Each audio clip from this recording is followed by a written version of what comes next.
Hello students, कैसे हैं आप सब।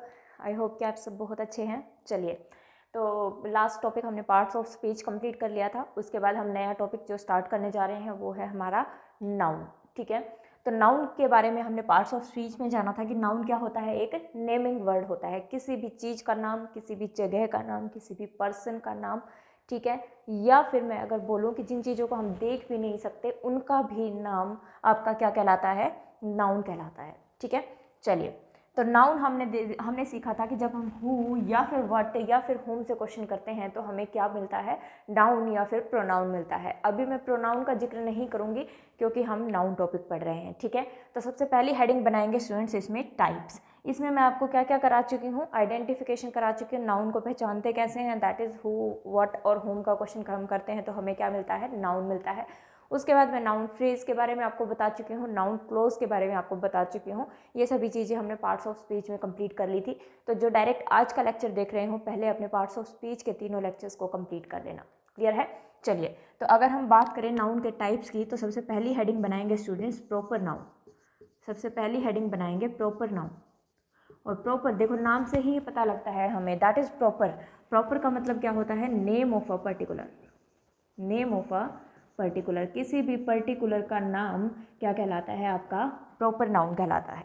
किसी भी पर्टिकुलर का नाम क्या कहलाता है, प्रॉपर नाउन कहलाता है। यहाँ पे अगर मैं बात करूँ तो आपको किन्हीं भी वर्ड्स का रट्टा नहीं मारना है कि ये पर्टिकुलर वर्ड्स जो हैं वो प्रॉपर नाउन होते हैं, ये पर्टिकुलर वर्ड्स जो हैं वो कॉमन नाउन होते हैं। नहीं, अगर किसी भी वर्ड को आपसे पूछ लिया जाए कि ये क्या होगा तो क्या बोलेंगे हम लोग कि सेंटेंस बताइए मुझे, उस सेंटेंस को देख के मैं बता पाऊंगा कि वो प्रॉपर नाउन है या कॉमन नाउन है। ठीक है, तो यहाँ से हमें ये पता लग गया कि प्रॉपर नाउन क्या होता है, किसी भी पर्टिकुलर का नाम, किसी भी पर्टिकुलर जगह का नाम, किसी पर्टिकुलर पर्सन का नाम, किसी पर्टिकुलर थिंग का नाम आपका क्या कहलाता है, प्रॉपर नाउन कहलाता है। ठीक है, तो सबसे पहले आपको प्रॉपर नाउन के बारे में जो ध्यान रखना है वो ये ध्यान रखना है कि जो इसका फर्स्ट लेटर होता है, प्रॉपर नाउन का जो फर्स्ट लेटर होता है वो कैपिटल में होता है। फर्स्ट लेटर जो है वो कैपिटल में लिखा जाता है। फॉर एग्जाम्पल, अगर मैं बोलूँ कि आई वेंट टू दिल्ली, ठीक है, आई वेंट टू दिल्ली। ठीक है, तो दैट मीन्स कि मैंने जो इसका डी है वो क्या लिखा है, कैपिटल लिखा है। और हमें पता है कि दिल्ली जो है वो एक जगह का नाम है। तो अगर मैं इसको ये लिख दूंगी तो ये जो है वो चीज़ें गलत हो जाएंगी। क्यों? क्योंकि ये प्रॉपर नाउन को शो नहीं करेगा। अब इसकी ज़रूरत क्यों पड़ी है कि हमें फर्स्ट लेटर को कैपिटल करना पड़ता है, इसकी रिक्वायरमेंट सिर्फ इतनी ही है कि हमें ये पता लग जाए अलग से कि ये जो है वो एक प्रॉपर नाउन है। कि मान लो किसी को दिल्ली के बारे में ना पता हो और इस तरीके से लिखा गया है तो हम इसको क्या करेंगे, क्या किसमें ढूंढने की कोशिश करेंगे, डिक्शनरी में इसका मीनिंग ढूंढने की कोशिश करेंगे। और ज़रूरी नहीं है ना कि हर प्रॉपर नाउन का एक मीनिंग हमारे पास निकल के आए, वो ज़रूरी भी नहीं है। और ऐसा हो भी सकता है कि प्रॉपर नाउन के मीनिंग भी हमारे पास निकल के आ रहे हों। तो मान लो वहाँ पे दिल्ली का कुछ भी मीनिंग नहीं निकल के आ रहा तो आप सोचोगे कि ये दिल्ली क्या है क्या है क्या है। तो जैसे ही हमने फर्स्ट लेटर को कैपिटल लिखा है तो इससे हमें ये समझ में आ गया कि ये आपका कैसा नाउन है, प्रॉपर नाउन है। ठीक है, तो प्रॉपर नाउन का जो फर्स्ट लेटर आता है वो हमेशा ही कैसा आता है, कैपिटल आता है। दूसरी बात आपको क्या ध्यान रखनी है कि प्रॉपर नाउन के लिए, कि प्रॉपर नाउन से पहले हम कभी भी आर्टिकल को यूज़ नहीं करते। प्रॉपर नाउन से पहले हम कभी भी आर्टिकल को यूज़ नहीं करते, ए एन और एन को हम यूज़ नहीं करते हैं। ठीक है, या फिर मैं बोलूँ कि द भी नहीं बोलते हैं हम लोग, तो द भी यूज़ नहीं करेंगे। कहाँ पे यूज़ हो सकता है ए एन द, वो बात करेंगे आर्टिकल में, और आगे जब कॉमन नाउन बता रही होंगी तब इसके बारे में हम लोग इसके बारे में बात करेंगे। तो अभी प्रॉपर नाउन के बारे में आपको ये चीज़ें जो है वो ध्यान रखनी है। क्लियर है प्रॉपर नाउन? ठीक है, तो इसको नोट डाउन कर लीजिए, फिर आगे बात करते हैं।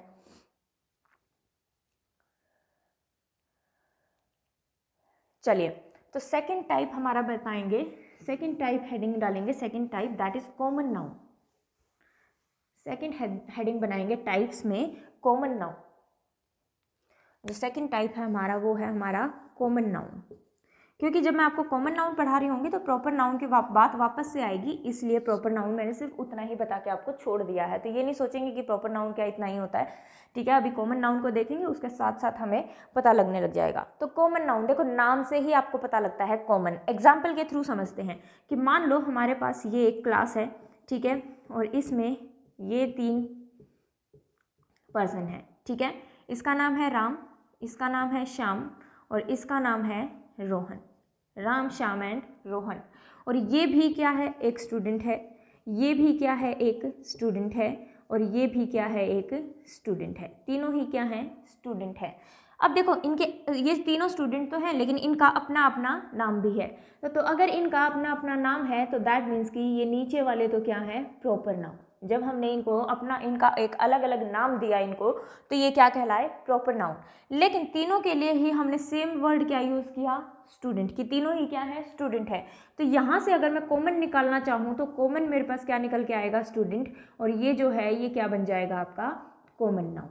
ठीक है, तो जो हम एक ही वर्ड बहुत सारी चीज़ों के लिए, बहुत सारे लोगों के लिए मैं उनको यूज़ करूं तो उसे क्या कहा जाता है, कॉमन नाउन कहा जाता है। ठीक है, अगर मैं मैथ्स की बात करूं तो मान लो मेरे पास ये है x² y प्लस में xz, तो यहाँ से अगर मुझे कॉमन निकालना हो तो मेरे पास कॉमन क्या निकल के आएगा, x, और मेरे पास बच क्या जाएगा, xy प्लस में z। अब ध्यान देना स्टूडेंट्स, आपके दिमाग में कई बार क्या आता है कि यहाँ तो 3 स्टूडेंट थे, तो यहाँ स्टूडेंट्स जो है वो कॉमन निकल के आना चाहिए था। ठीक है, तो स्टूडेंट्स यहाँ पे कॉमन नहीं निकल के आएगा। देखो कॉमन जब हम निकाल रहे हैं तो खाली एक्स ही तो कॉमन निकल के आया है, ऐसे थोड़ी है कि हमारे पास स्क्वायर कॉमन निकल के आ गया। क्लियर, तो इस चीज़ का आपको जो है वो स्पेशली ध्यान रखना है, इसको नोट डाउन कर लीजिए, फिर आगे बात करते हैं।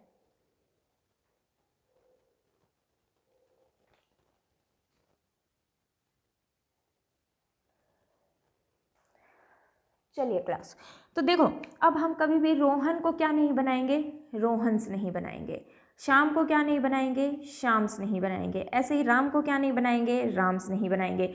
इसका मतलब क्या है कि प्रॉपर नाउन का हम कभी भी प्लूरल नहीं बनाते हैं। प्रॉपर नाउन का हम कभी भी प्लूरल नहीं करते हैं, क्योंकि रोहन का रोहन्स नहीं करते, शाम का शाम्स नहीं करते, एंड राम का राम्स नहीं करते। लेकिन स्टूडेंट का तो हम क्या लिख देते हैं, स्टूडेंट्स लिख देते हैं। तो दैट मीन्स कि कॉमन नाउन का प्लूरल होना पॉसिबल है। कॉमन नाउन का हम प्लूरल बना सकते हैं, लेकिन प्रॉपर नाउन का हम कभी भी प्लूरल नहीं बनाते हैं। प्रॉपर नाउन का हम कभी भी प्लूरल नहीं बनाते हैं। इसको नोट कर लीजिए, फिर आगे बात करते हैं। ठीक है, तो इतना आई थिंक आपको समझ में आई है चीज़ें।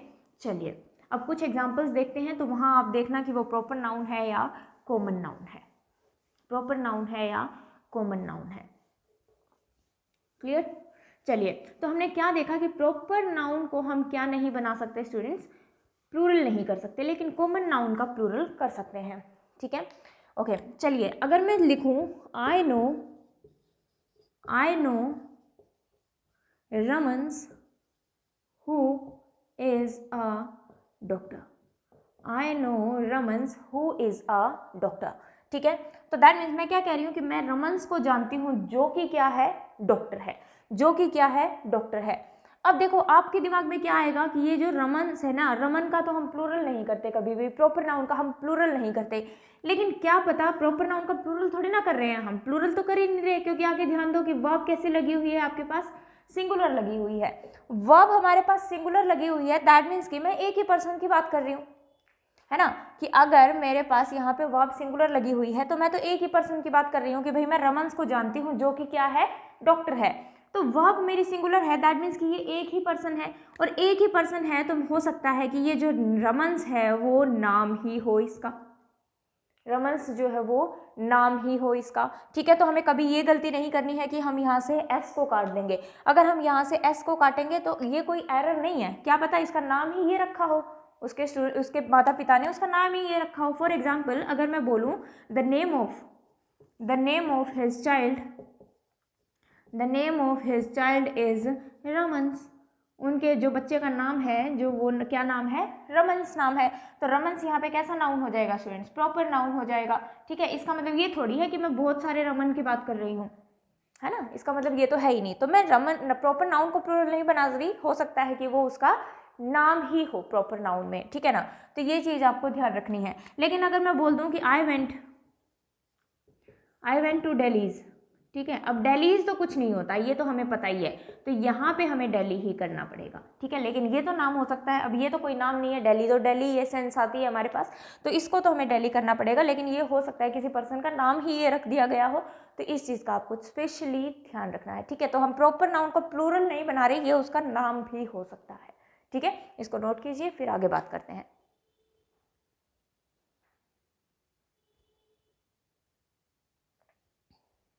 चलिए स्टूडेंट्स, आई थिंक इतनी बात आपको क्लियर है।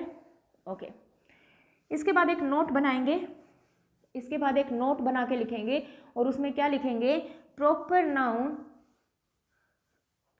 Is used as common noun. Note बना के लिखेंगे, नोट बना लेंगे, proper noun is used as a common noun. Proper noun को हम किसकी तरीके से यूज कर रहे हैं, कॉमन नाउन की तरह अगर यूज कर रहे हैं, प्रॉपर नाउन को अगर हम कॉमन नाउन की तरह यूज कर रहे हैं, तो देखो हमने क्या सीखा था, कॉमन नाउन को तो हम प्लूरल बना सकते हैं।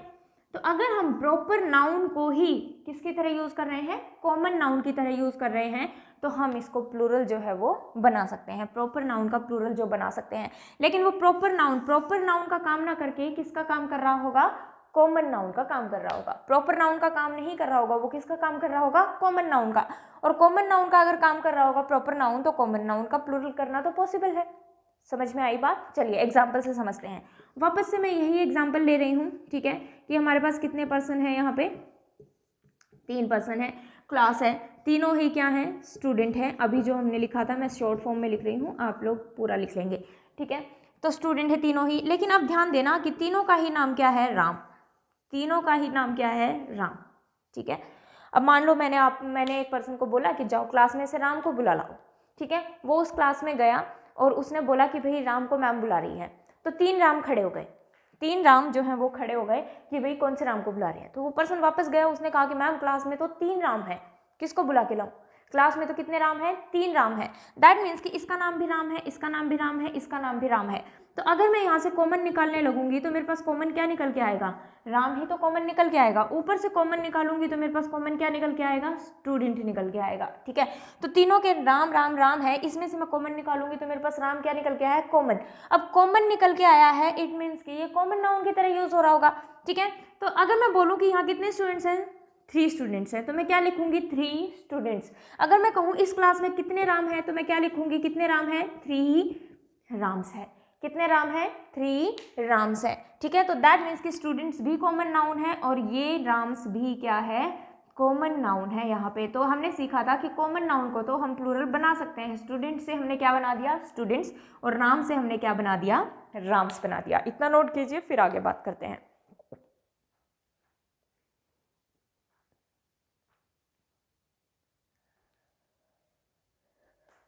चलिए क्लास एग्जाम्पल देखते हैं इसका, उससे आपको ज़्यादा समझ में आएगा। और बात ये भी आती है कि जैसे हमने पीछे देखा था, तो हम कैसे पहचानेंगे कि वो कॉमन नाउन है या प्रॉपर नाउन। तो फॉर एग्जाम्पल अगर मैं लिख दूं there are 3 students in the class, there are 3 students in the class. तो एक से ज़्यादा नंबर लिखा है मैंने, इसलिए मैंने स्टूडेंट को क्या बनाया, स्टूडेंट्स बनाया। और अगर यहाँ पे मैं टाइप पूछूं स्टूडेंट्स का, तो आपको कैसा नाउन दिख रहा है, कॉमन नाउन दिख रहा है, क्योंकि जितने भी 3 स्टूडेंट थे उन तीनों को ही मैं क्या बोल रही हूँ, स्टूडेंट बोल रही हूँ। और अभी मैंने आपको एग्जाम्पल दिया कि तीनों ही क्या थे, राम थे। तो अगर मैं एक और सेंटेंस आपके पास लिखूँ, there are 3 Rams in the class, इस स्टूडेंट को मैंने किससे रिप्लेस कर दिया, राम से रिप्लेस कर दिया, राम्स इन दी क्लास, ठीक है। There are 3 Rams in the class. तो क्लास में कितने राम्स हैं, 3 राम्स हैं। तो ये जो है स्टूडेंट्स बिल्कुल सही है, क्योंकि अब ये जो राम है वो प्रॉपर नाउन की तरह काम नहीं कर रहा, क्योंकि 3 का नाम राम था, हमने उसको कॉमन निकाला है, ठीक है। तो कॉमन निकाला है, तो कॉमन को तो हम प्लूरल बना सकते हैं। तो यहाँ पे अगर राम्स की पार्ट ऑफ स्पीच पूछी जाएगी, तो आप लोग क्या बताएंगे कि ये जो है वो कॉमन नाउन की तरह यूज हुआ है, ठीक है। अब बात ये आती है कि हमें पता कैसे लगेगा। हमेशा ध्यान रखना स्टूडेंट्स कि जब भी आपको लगे कि एक प्रॉपर नाउन पे एस या ईएस लगाया गया है, तो आप लोग ये ध्यान रखें कि उससे पहले कोई नंबर तो गिवन नहीं है, 1 2 3 4 5 6 7 8 9 10। अगर ऐसे नंबर गिवन है आपके पास, तो दैट मीन्स कि वो जो आगे प्रॉपर नाउन लिखा गया है वो किसकी तरह काम कर रहा होगा, कॉमन नाउन की तरह काम कर रहा होगा। ये पहचानने का तरीका है। तो जब भी प्रॉपर नाउन से पहले एक नंबर लिखा गया हो, दैट मीन्स कि वहाँ पे उस प्रॉपर नाउन को किस तरीके से यूज़ किया गया है, एज अ कॉमन नाउन उसको यूज़ किया गया है। तो कॉमन नाउन को हम प्लूरल बना सकते हैं। तो प्रॉपर नाउन को हम प्लूरल नहीं बना रहे, प्रॉपर नाउन को हम प्लूरल नहीं बना रहे, प्रॉपर नाउन यूज़ हो रहा है कॉमन नाउन की तरह, और कॉमन नाउन को हम प्लूरल कर सकते हैं। तो ये जो सेंटेंस है वो गलत नहीं है, राम्स यहाँ पे बिल्कुल करेक्ट है, लेकिन इसका टाइप जो है वो यहाँ पे चेंज हो गया, और ये टाइप क्या बन गया, इसका कॉमन नाउन टाइप बन गया। नोट कीजिए इसको, फिर बात करते हैं।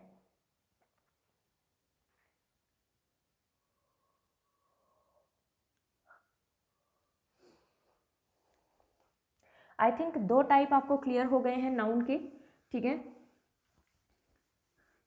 तो ये दोनों टाइप आपको ध्यान रखने हैं प्रॉपर नाउन और कॉमन नाउन के लिए, ठीक है। आर्टिकल हम कब लगा सकते हैं प्रॉपर नाउन पे, कब नहीं लगा सकते, उसका मीनिंग कैसे चेंज हो जाएगा, वो सभी हम देखेंगे जब हम बात करेंगे आर्टिकल की, ठीक है। आर्टिकल टॉपिक में हम प्रॉपर नाउन की दोबारा बात करेंगे। थर्ड टाइप लिखिए, that is material noun. Material noun, material noun. अब आपको पता है मटेरियल का मीनिंग क्या होता है, पदार्थ। मटेरियल का मीनिंग क्या होता है, पदार्थ, ठीक है। तो मटेरियल नाउन स्टूडेंट्स आपके वो नाउन्स होते हैं जिनसे हम नई चीज बना सकते हैं, जिनसे हम नई चीज बना सकते हैं, उन्हें हम क्या कहते हैं, मटेरियल नाउन कहते हैं। तो इसको आपको बायलैंग्वेज में ही लिखना है कि ऐसे नाउन्स जिससे हम नई चीज बना सकते हैं, क्रिएट समथिंग न्यू, ठीक है। तो मटेरियल नाउन आपके वो नाउन होते हैं। तो अगर मैं बात करूँ, शुगर हो गया हमारे पास, मिल्क हो गया हमारे पास, ठीक है। मिल्क से हम बहुत सारी चीज़ें बना सकते हैं, शुगर से बहुत सारी चीज़ें बना सकते हैं। ऐसे ही गोल्ड है हमारे पास, सिल्वर है, ठीक है, वाटर है, वाटर से भी हम बहुत सारी चीज़ें बना सकते हैं। तो ये सभी चीज़ें आपकी क्या हो जाती हैं, मटेरियल नाउन हो जाती हैं। जिनसे भी हम नई चीज़ें बना सकते हैं वो कैसे नाउन हो जाते हैं, आपके मटेरियल नाउन हो जाते हैं, ठीक है। इसके लिए मटेरियल नाउन को लिए आपको ये ध्यान रखना है कि मटेरियल नाउन जो है वो आपके कैसे नाउन होते हैं स्टूडेंट्स, अनकाउंटेबल नाउन होते हैं। मटेरियल नाउन आपके कैसे नाउन होते हैं, अनकाउंटेबल नाउन होते हैं। डिटेल बाद में भी पढ़ाऊंगी मैं आपको काउंटेबल नाउन, अनकाउंटेबल नाउन क्या होते हैं, लेकिन इतना तो हमें पता ही है। अनकाउंटेबल का मतलब क्या होता है, जिनको हम गिन नहीं सकते। तो जिनको हम गिन नहीं सकते वो कैसे नाउन होते हैं, अनकाउंटेबल। तो मटेरियल नाउन जो है वो आपका कैसा नाउन होता है स्टूडेंट्स, अनकाउंटेबल नाउन होता है। अब आपके दिमाग में आता है कि नहीं हम तो शुगर को गिन सकते हैं, शुगर को गिन सकते हैं। तो अगर आप मान लो शुगर को गिन रहे हो, तो आप कह रहे हो 1 शुगर का दाना, 2 शुगर का दाना, 3 शुगर का दाना। तो स्टूडेंट्स हम उन दानों को गिन रहे हैं, हम उन पीसेस को गिन रहे हैं, हम उन दानों को गिन रहे हैं, शुगर को नहीं गिन रहे, ठीक है। कभी भी ऐसे बोलते हैं, हम मान लो शॉप पे भी जाते हैं, कभी हम ये कहते हैं 1 शुगर दे दो, हमेशा क्या कहते हैं 1 किलो शुगर दे दो। दैट मीन्स कि उसके पीछे हम कुछ ना कुछ मेजरमेंट ऐड करते हैं। मेजरमेंट कैसे ऐड करते हैं, क्या चीज़ें होती हैं, वो मैं आपको बाद में पढ़ाऊंगी, अभी सिर्फ हम टाइप्स जानने की कोशिश कर रहे हैं। तो ऐसे ही हम बोलते हैं 1 लीटर मिल्क दे दो, कभी भी ये नहीं कहते 1 मिल्क दे दो। तो दैट मीन्स कि मैं इनके आगे काउंटिंग नहीं लगा सकती, इनके आगे मैं काउंटिंग नहीं लगा सकती। ऐसे ही आप कह रहे हो कि मेरे पास 1 गोल्ड है, तो आपके पास अगर बिस्किट है तो आप क्या बोलोगे कि मेरे पास सोने का 1 बिस्किट है, तो आपने उस बिस्किट को काउंट किया, ठीक है ना। ऐसे ही मैं कहूँ कि मेरे पास ब्रेड है, तो मेरे पास 2 ब्रेड की स्लाइस हैं, 2 ब्रेड के पीसेज हैं, तो आपने उन पीसेज को जो है वो काउंट किया, ब्रेड तो फिर भी काउंट नहीं की हमने, ठीक है ना। तो इस चीज़ का आपको जो है वो ध्यान रखना है। तो इनके पीछे हम कभी भी क्या नहीं लगाते, एस या ई एस भी नहीं लगाते, ठीक है। फॉर एग्जाम्पल अगर मैं बोलूँ कि आई हैव सम गोल्ड या फिर golds, I have some gold या फिर गोल्ड्स, बिल्कुल ये गोल्ड होगा, गोल्ड्स नहीं होगा, ठीक है। अब ध्यान से देखना, मैं लिख रही हूँ I have a piece of gold या फिर golds, I have a piece of gold या फिर गोल्ड्स। तो गोल्ड्स नहीं होगा, हमेशा ही क्या होगा, गोल्ड होगा। अब देखो हमारे दिमाग में क्या आता है कि ये तो अनकाउंटेबल नाउन है, और अनकाउंटेबल नाउन है तो इनके आगे आर्टिकल तो लग ही नहीं सकता, एन आर्टिकल तो लग ही नहीं सकता गोल्ड के लिए, ठीक है। तो ये अगर अनकाउंटेबल है, इनके आगे हम आर्टिकल नहीं लगा सकते। तो ध्यान दो स्टूडेंट्स, ये जो आर्टिकल हम लगा रहे हैं वो तो इसके लिए लगा रहे हैं, पीस भी तो हमारा एक नाउन ही है, तो ये जो आर्टिकल आ रहा है वो तो पीस के लिए आ रहा है, गोल्ड के लिए थोड़ी ना आ रहा है। ये चीज़ आपको ध्यान रखनी है। और बुक्स में आपको क्या रट्टा मारना पड़ता है इसका, कि जब हमें अनकाउंटेबल को काउंटेबल बनाना हो तो वहाँ कुछ फ्रेजेस को ऐड कर दो, ठीक है, कुछ उसके आगे कुछ लिख दो, कुछ लगा दो, तो वो हमारे काउंटेबल बन जाएंगे। नहीं, गोल्ड तो अनकाउंटेबल ही है, काउंटेबल तो क्या है, पीस है, क्योंकि पीस को हम लिखते हैं पीसेस। अगर मैं यहाँ 2 कर दूँ, 3 कर दूँ, 4 कर दूँ, तो 4 पीसेस ऑफ गोल्ड, मेरे पास गोल्ड के जो है वो 4 पीस हैं। तो हम पीसेस को ही काउंट कर रहे हैं, पीसेस को ही काउंट कर रहे हैं, गोल्ड को तो हम तब भी नहीं काउंट कर रहे। तो इस चीज़ का जो है वो आपको ध्यान रखना है। क्लियर है, नोट डाउन कर लीजिए इसको, फिर आगे बात करते हैं।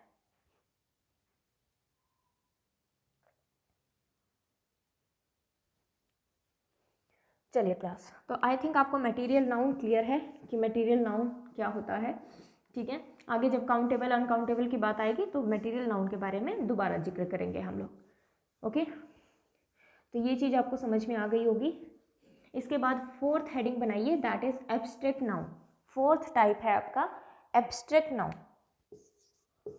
फोर्थ है हमारा एब्स्ट्रैक्ट नाउन। एब्स्ट्रैक्ट नाउन, अब देखो एब्स्ट्रैक्ट का मीनिंग ही क्या होता है, भाव। एब्स्ट्रैक्ट का मीनिंग ही होता है भाव। अब देखो एब्स्ट्रैक्ट नाउन कौन से होंगे, अब भाव, कोई भी गुस्से का भाव है, खुशी का भाव है, ठीक है, कि किसी भी चीज़ का भाव है, क्या उस भाव को हम देख सकते हैं? हम कह सकते हैं कि भाई दिखा तेरा गुस्सा कहाँ है, दिखा तेरी खुशी कहाँ है, नहीं कह सकते, है ना। तो दैट मीन्स इन चीज़ों को हम देख नहीं सकते। तो एब्स्ट्रैक्ट नाउन के लिए जो आपको ध्यान रखना है वो क्या ध्यान रखना है, यही ध्यान रखना है कि एब्स्ट्रैक्ट नाउन आपके वो नाउन्स होंगे जिन्हें आप सिर्फ महसूस कर सकते हो, फील कर सकते हो, कभी भी उन्हें देख नहीं सकते, छू नहीं सकते, ठीक है। तो वो आपके क्या कहलाएंगे, एब्स्ट्रैक्ट नाउन कहलाएंगे। तो मैं अगर बोलूँ एंगर, ऐसे ही बोलूँ अगर हैप्पीनेस, ऐसे ही अगर मैं बोलूँ ब्रेवरी, साहस, ठीक है, ऐसे ही अगर मैं बोलूँ ऑनेस्टी, ईमानदारी, ऐसे ही अगर मैं बोलूँ चाइल्डहुड, बचपन, ऐसे ही अगर मैं बोलूँ एयर, हवा, तो इनको हम नहीं देख सकते। अब हवा, हवा को हम सिर्फ महसूस कर सकते हैं। हम कहते हैं आज हवा तेज चल रही है, आज हवा बिल्कुल ही नहीं चल रही है, आज हवा बहुत धीमी चल रही है। तो हवा ये थोड़ी ना कह सकते हैं कि ये हवा है, पर्टिकुलर किसी चीज़ को ये थोड़ी ना कह सकते हैं कि ये एयर है। तो दैट मीन्स एयर को भी हम नहीं देख सकते। तो एयर भी आपका कैसा नाउन होगा स्टूडेंट्स, एब्स्ट्रैक्ट नाउन होगा। और जब हम इनको देख ही नहीं सकते, सिर्फ महसूस कर सकते हैं, तो काउंट करने का तो सवाल ही पैदा नहीं होता। तो आपके एब्स्ट्रैक्ट नाउन भी कैसे नाउन होते हैं, अनकाउंटेबल नाउन होते हैं। और अगर ये अनकाउंटेबल नाउन होते हैं तो इनके आगे भी हम आर्टिकल कभी भी यूज़ नहीं करेंगे, ठीक है। अगर ये अनकाउंटेबल होते हैं तो आर्टिकल इनके आगे भी यूज़ नहीं होगा, ठीक है। तो एब्स्ट्रैक्ट नाउन के लिए आपको ये 3-4 बातें जो है वो ध्यान रखनी है, नोट कर लीजिए इसको। एंड इसके बाद हम लास्ट टाइप करेंगे and that is very very important. Last जो हम टाइप करेंगे that is very very important. 5th type लिखेंगे कलेक्टिव नाउन। 5th टाइप लिखेंगे दैट इज कलेक्टिव नाउन।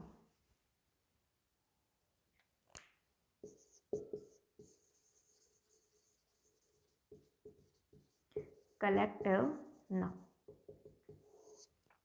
नाम से ही देखो हमें पता लगता है कलेक्टिव का मतलब क्या होता है, कलेक्शन।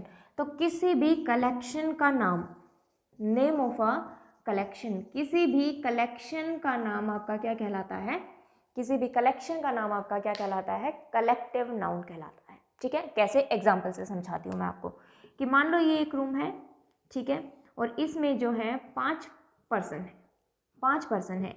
इसका नाम मान लेते हैं राम, इसका नाम मान लेते हैं सीता, इसका नाम मान लेते हैं गीता, इसका नाम मान लेते हैं हम लोग श्याम, ठीक है, और इसका नाम मान लेते हैं हम लोग रमन, ओके, ठीक है। 5 पर्सन है इस रूम के अंदर और ये है। अब ये पांचों ही क्या हैं, जज हैं। ये भी जज है, ये भी जज है, ये भी, ये भी, ये भी, पांचों के पांचों क्या है, जज हैं। अब पांचों के पांचों अगर जज हैं तो मेरे पास कॉमन क्या निकल के आ गया, जज कॉमन निकल के आ गया। दैट मीन्स कि जो जज हुआ वो हमारा कैसा नाउन हुआ, कॉमन नाउन हुआ। जज हमारा कॉमन निकल के आ गया तो दैट मीन्स जज हमारा क्या हुआ, कॉमन नाउन हुआ कि 5 जज बैठे हैं रूम के अंदर, ठीक है। तो जज को हम प्लूरल बना सकते हैं 5 जजेस, क्योंकि हमने अभी सीखा था कि कॉमन नाउन को हम प्लूरल कर सकते हैं, ठीक है। तो 5 जजेस। अब इनके सबके अपने अपने नाम हैं, इन सब के अपने अपने नाम हैं, तो ये क्या हो जाएंगे, प्रॉपर नाउन हो जाएंगे, है ना। नेम ऑफ अ पर्टिकुलर हमने अभी सीखा था कि क्या होता है, प्रॉपर नाउन होता है। हमने कॉमन नाउन भी निकाल लिया, हमने प्रॉपर नाउन भी निकाल लिया, लेकिन इस 5 जजेस की जो मेरे पास कलेक्शन है, ये जो 5 जजेस के मेरे पास कलेक्शन है, इस कलेक्शन को मैं क्या बोलूं, तो उस कलेक्शन को एक नाम दिया गया दैट इज जूरी। उस कलेक्शन को क्या नाम दिया गया, जूरी नाम दिया गया। इट मीन्स जो जूरी है वो आपका कैसा नाउन बनेगा स्टूडेंट्स, कलेक्टिव नाउन बनेगा। तो इस पूरी कलेक्शन को जो नाम दिया गया, नेम ऑफ अ कलेक्शन, इस पूरी कलेक्शन को जो नाम दिया गया वो कैसा नाउन हुआ आपका, कलेक्टिव नाउन हुआ, कलेक्टिव नाउन हुआ। तो किसी भी कलेक्शन का नाम आपका क्या कहलाता है, कलेक्टिव नाउन कहलाता है। ऐसे ही अगर मैं बोलूँ, इतना नोट डाउन कर लीजिए फिर बात करते हैं। आई थिंक नोट कर लिया होगा आपने ये। चलिए, तो आपको एग्जाम्पल से समझ में आया होगा कि मैं समझाना क्या चाह रही हूँ, ठीक है। तो इतनी बात हमें समझ में आई। तो अब हमें समझ में यहाँ से क्या आया, हमने ये देखा था कि प्रॉपर नाउन को हम कभी प्लूरल नहीं करते, कॉमन नाउन को हम प्लूरल कर सकते हैं, तो जज से हम लोग क्या बना सकते हैं, जजेस बना सकते हैं। लेकिन कलेक्टिव नाउन को, जो हमारा जूरी है, इसी से समझा रही हूँ मैं आपको कि जूरी को हम कभी भी प्लूरल नहीं बनाएंगे, जूरीज, ये नहीं करेंगे, ये नहीं करेंगे, ठीक है। ऐसे ही अगर मैं बोलूँ कि कलेक्शन ऑफ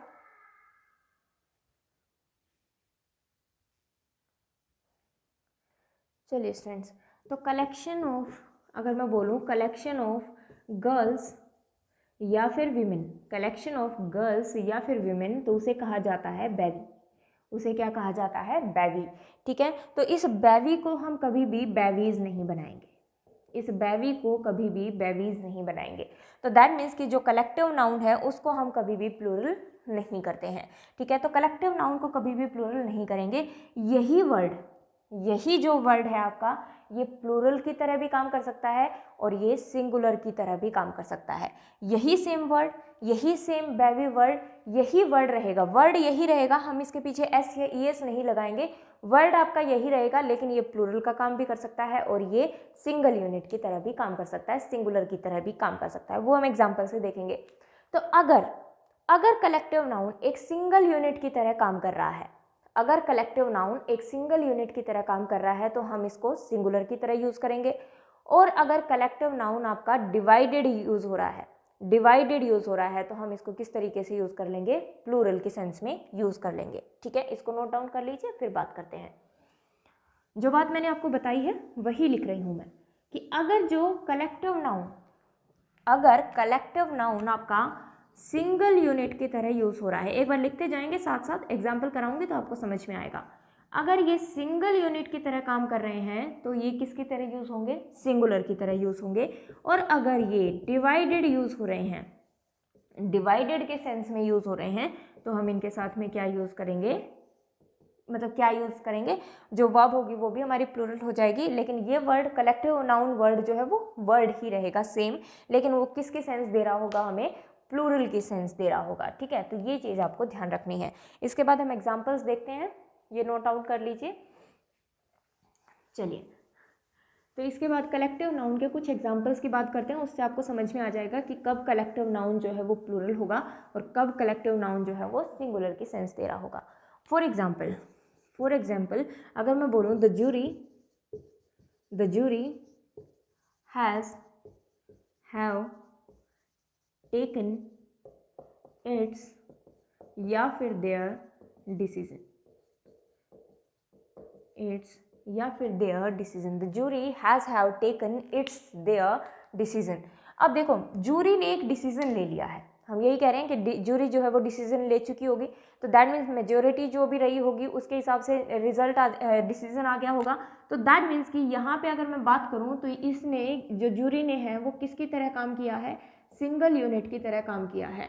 और अगर इसने सिंगल यूनिट की तरह काम किया है तो वर्ब भी हमारी कैसी आएगी, सिंगुलर। और आगे अगर हमें पोजेशन यूज़ करना है तो वो पोजेशन भी हम कैसा लगाएंगे, सिंगुलर लगाएंगे। प्रोनाउन में इसके बारे में हम आगे बात करेंगे, अभी सिर्फ आप नोट डाउन कर लीजिए कि ये चीज़ कैसे आ रही है, ठीक है। इसके लिए हमें प्रोनाउन को जानना पड़ेगा, एडजेक्टिव को जानना पड़ेगा, तो इसके बाद मैं दोबारा करूँगी वहाँ पर, ठीक है।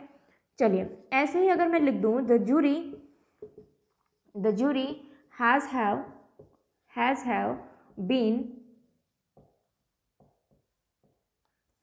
Has have divided in its या फिर their opinions, its या फिर their opinions, the jury has have divided in its their opinions। एक और सेंटेंस लिख देती हूँ, मुझे बताएंगे क्या लगाओगे, the team has have won the match, the team has have won the match, ठीक है। एक और सेंटेंस लिख देती हूँ, the jury are requested to take its या फिर their seats, the jury are requested to take its their seats।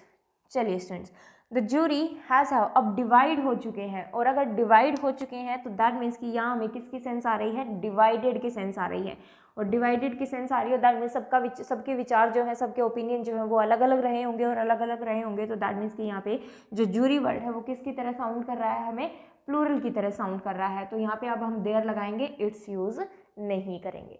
Clear है सबको? आई थिंक ये चीज़ सबको क्लियर है, फिर भी कोई डाउट आ रहा है तो मुझे बताएंगे जरूर। नेक्स्ट सेंटेंस देखिए, the team has have one the match. अब मुझे बताइए, टीम के सब मेंबर्स ने, सब प्लेयर्स ने मिलकर ही तो मैच जीता होगा, दैट मीन्स उन्होंने किसकी तरह काम किया, एक सिंगल यूनिट की तरह काम किया, और अगर एक सिंगल यूनिट की तरह काम किया तो हम वर्ब भी जो है वो सिंगुलर लगाएंगे, उसके साथ जो वर्ब है वो प्लूरल यूज नहीं होगी। नेक्स्ट सेंटेंस देखिए, the jury is are requested to take its their seats. अब सीट्स पे मुझे बताइए, सीट्स पे ज्यूरी बैठेगी, ज्यूरी तो कलेक्शन है, सीट्स पे ज्यूरी बैठेगी या अलग अलग जजेस जाकर बैठेंगे, जजेस तो बैठेंगे जाकर, ठीक है, तो ज्यूरी तो ऐसे है नहीं कि भाई लोग पांचों को एक ही सीट पे बिठा दिया, वो चीज़ तो होगी नहीं, तो दैट मीन्स कि यहाँ पे जो है वो इंडिविजुअल की सेंस आ रही है, प्लूरल की सेंस आ रही है, और अगर प्लूरल की सेंस हमारे पास आ रही है तो हम आर लगाएंगे एंड देयर को यूज़ करेंगे, ठीक है। तो ये थे आपके कुछ एग्जाम्पल्स जो हैं वो कलेक्टिव नाउन के। तो इस तरीके से हम देखते हैं कि कलेक्टिव नाउन हमारा कैसे यूज़ होता है। तो इसके साथ में स्टूडेंट्स जो आपके टाइप्स हैं नाउन के वो कंप्लीट हो जाते हैं, ठीक है। प्रैक्टिस के लिए जब नाउन हमारा कंप्लीट हो जाएगा तो थोड़ी सी हम नाउन की प्रैक्टिस भी करेंगे, ओके। तो इसको जो है साथ साथ रिवाइज जरूर करते रहना। तो ग्रामर पोर्शन में आज के लिए इतना ही, इसके बाद आ जाइए आप लोग वोकैब पोर्शन पे। इसके बाद हम थोड़ा सा वोकैब पोर्शन देखेंगे, मैं इसको रब कर रही हूँ, आप लोगों ने नोट कर लिया होगा। हेडिंग बनाइए वोकैब पोर्शन। वोकैब पोर्शन में लास्ट हमने किया था गैमी से रिलेटेड वर्ड्स हमने कंप्लीट कर लिए थे, ठीक है। नेक्स्ट हेडिंग बनाएंगे students one word substitution related to logy. One word substitution related to logy.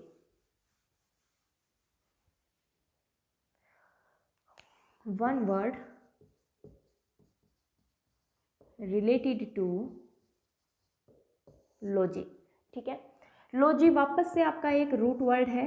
Root word का मतलब मैंने आपको क्या बताया था, जिससे हम नए शब्द बना सकते हैं। तो लॉजी का मतलब होता है related to study. Related to study, किसी भी चीज़ का अध्ययन, जिस भी वर्ड में लॉजी वर्ड दिखे आपको वो किससे रिलेटेड होगा, अध्ययन से रिलेटेड होगा। तो सबसे पहला वर्ड लिखेंगे लॉजी में, दैट इज, लिखिए limnology. Limnology, it means study of lakes and their physical phenomena, study of lakes and their physical phenomena. Phenomena का मतलब होता है प्रक्रियाएं, ठीक है। तो झीलों के बनने का अध्ययन, ठीक, झीलों का अध्ययन और वो बनी कैसे हैं उनका अध्ययन आपका क्या कहलाता है, लिम्नोलॉजी कहलाता है। नेक्स्ट वर्ड लिखेंगे that is lithology. Lithology, it means study of rocks. Study of rocks आपका लिथोलॉजी कहलाता है, ठीक है। नेक्स्ट लिखिए neurology. Neurology, it means study of nerves या फिर ब्रेन। स्टडी ऑफ नर्व्स या फिर ब्रेन, नर्व्स का अध्ययन या फिर ब्रेन का अध्ययन आपका क्या कहलाता है, न्यूरोलॉजी कहलाता है। नेक्स्ट लिखिए नेफ्रोलॉजी।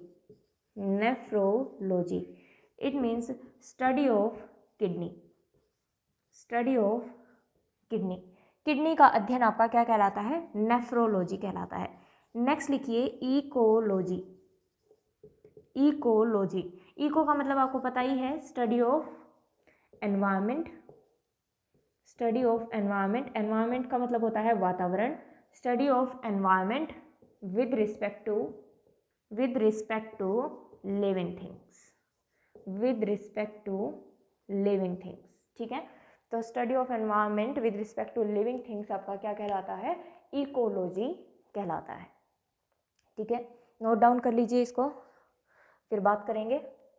चलिए, तो आई थिंक ऊपर से आपने नोट डाउन कर लिए होंगे 2 से 3, इनको रब कर देती हूँ मैं, फिर लिखेंगे। न्यूरोलॉजी लिख लिया होगा आपने। चलिए, इसके बाद लिखेंगे नेक्स्ट क्रोनोलॉजी।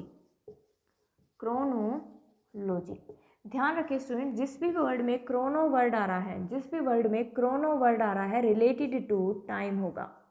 जिस भी वर्ड में क्रोनो वर्ड आ रहा हो वो किससे रिलेटेड होगा? टाइम से रिलेटेड होगा। दैट मीन्स की study of time.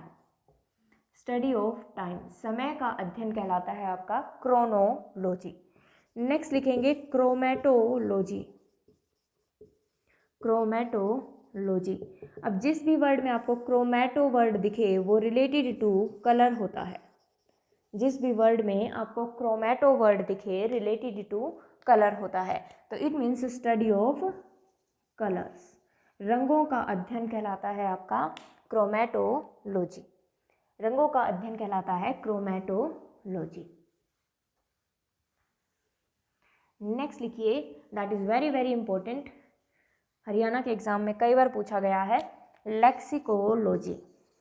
Lexicology, lexicology का मतलब होता है students study of dictionary. Study of dictionary, dictionary का अध्ययन कहलाता है आपका लेक्सिकोलॉजी। यहीं से दो वर्ड्स और ध्यान रखेंगे हम, एक और वर्ड क्या ध्यान रखेंगे? लेक्सिकन।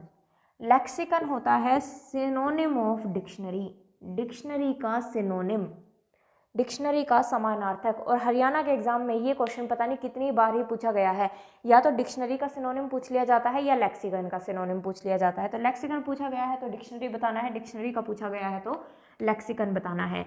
एक और वर्ड आपको यहीं से ध्यान रखना है, that is lexicographer.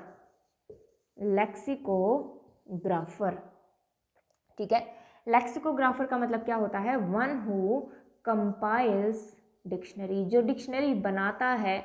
One who compiles dictionary, जो डिक्शनरी बनाता है उसे क्या कहा जाता है? लेक्सिकोग्राफर। तो लेक्सिको वर्ड जिसमें भी दिखे वो रिलेटेड टू डिक्शनरी होता है। तो ये तीनों वर्ड आपके एग्जाम पॉइंट ऑफ व्यू से इंपॉर्टेंट हो जाते हैं, तो इन्हें याद करके रखेंगे। इनको नोट डाउन कर लीजिए, फिर बात करते हैं।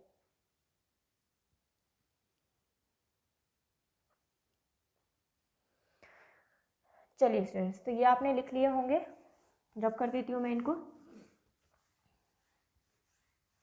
तो लॉजी से रिलेटेड वर्ड आज के लिए आपको मैं इतने ही लिखवा रही हूँ। अभी ये लॉजी से रिलेटेड वर्ड जो है वो आपके कंटिन्यू चलेंगे, अभी ये ख़त्म नहीं हुए हैं, ठीक है, ये कंटिन्यू चलेंगे अभी। और एक चीज़ का और आपको स्पेशली ध्यान रखना है स्टूडेंट्स, कि जो लॉजी मैं आपको लिखवा रही हूँ मोस्ट इंपॉर्टेंट लॉजी, वो आपको मैं इंग्लिश पॉइंट ऑफ व्यू से करा रही हूँ। जो इंग्लिश का पोर्शन आपके एग्जाम में पूछा जाता है उस पॉइंट ऑफ व्यू से करा रही हूँ। तो अगर आपको जीके में कोई लॉजी पढ़ने को मिल रही है तो वो आपको बिल्कुल पढ़नी है, ठीक है, वो आपको बिल्कुल याद करनी है। आपने ऐसे नहीं सोचना कि इंग्लिश वाली मैम ने तो लिखवा दिए थे तो वो हमने याद कर लिए, उससे एक्स्ट्रा कोई लॉजी आ रही है तो हम ना पढ़ें। इससे एक्स्ट्रा भी कोई लॉजी अगर जीके में आपके पास आ रही है, और आएंगी बहुत सारी, तो वो भी आपको याद करनी है आपके जीके के पॉइंट ऑफ व्यू से, ठीक है। इसके बाद आ जाइए स्टूडेंट स्पेलिंग करेक्शन पे। स्पेलिंग करेक्शन पे, स्पेलिंग करेक्शन एग्जाम में आपको 4 ऑप्शन दिए जाते हैं, उनमें से आपने एक टिक करनी होती है। सही पूछी है तो सही को टिक करना होता है, और गलत पूछी गई है तो गलत को टिक करना होता है। एज यूजुअल मैं एक स्पेलिंग बोलूँगी आपको, वीडियो पॉज करके पहले आपको वो स्पेलिंग खुद से लिखनी है, देन आपने मैच करनी है कि आपने सही लिखी है या नहीं लिखी है, ठीक है। तो आज की पहली स्पेलिंग लिखेंगे कैसेट। आज की पहली स्पेलिंग लिखेंगे कैसेट। अगर पहले हो चुकी है तो कोई बात नहीं, मुझे ध्यान नहीं है हुई है या नहीं, लेकिन अगर हो चुकी है तो आप दोबारा से लिख लेंगे, इसको मैच कर लेंगे अब आप सही लिख रहे हो या नहीं, अदरवाइज आप नोट कर लेंगे। CASSETTE, पहले जो टेप रिकॉर्डर्स में चलती थी वही है ये कैसेट, ठीक है। नेक्स्ट स्पेलिंग लिखेंगे पेट्रोलियम। पेट्रोलियम, बिल्कुल जो हम गाड़ी वगैरह में बाइक स्कूटी में डलवाते हैं पेट्रोल, वही स्पेलिंग लिखनी है आपको, पेट्रोलियम।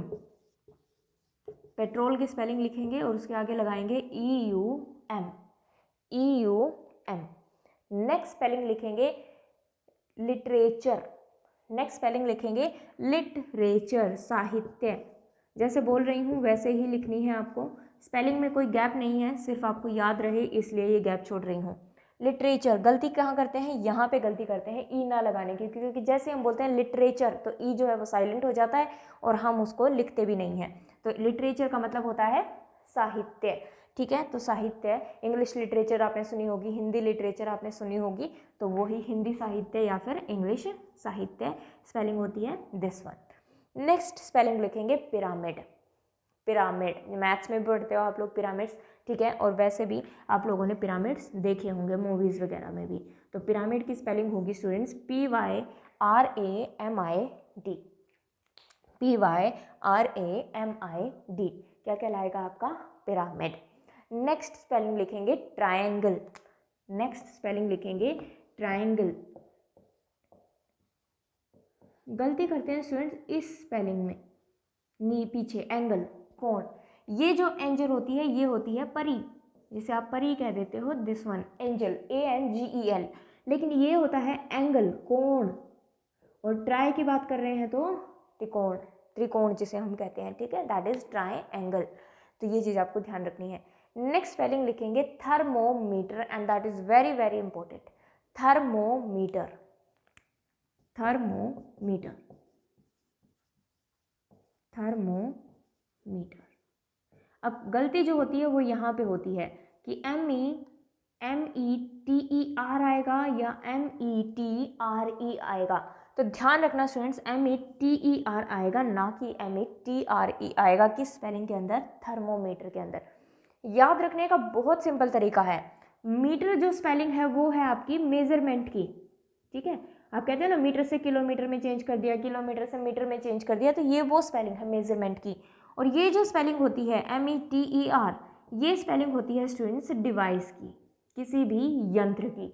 तो जब हम किसी यंत्र की बात करते हैं तो स्पेलिंग कौन सी लिखी जाती है? METER। जैसे हम कहते हैं हमारे घरों में होता है पानी का मीटर, बिजली का मीटर, तो वो कौन सी स्पेलिंग आएगी? ये वाली। लेकिन जब हम बात कर रहे हैं मेजरमेंट की, मीटर की, तो वो स्पेलिंग होती है ये। तो थर्मोमीटर हमें पता है तापमान मापने का यंत्र होता है, तापमान मापने का डिवाइस होता है, तो उस डिवाइस में कौन सी स्पेलिंग आएगी? METER।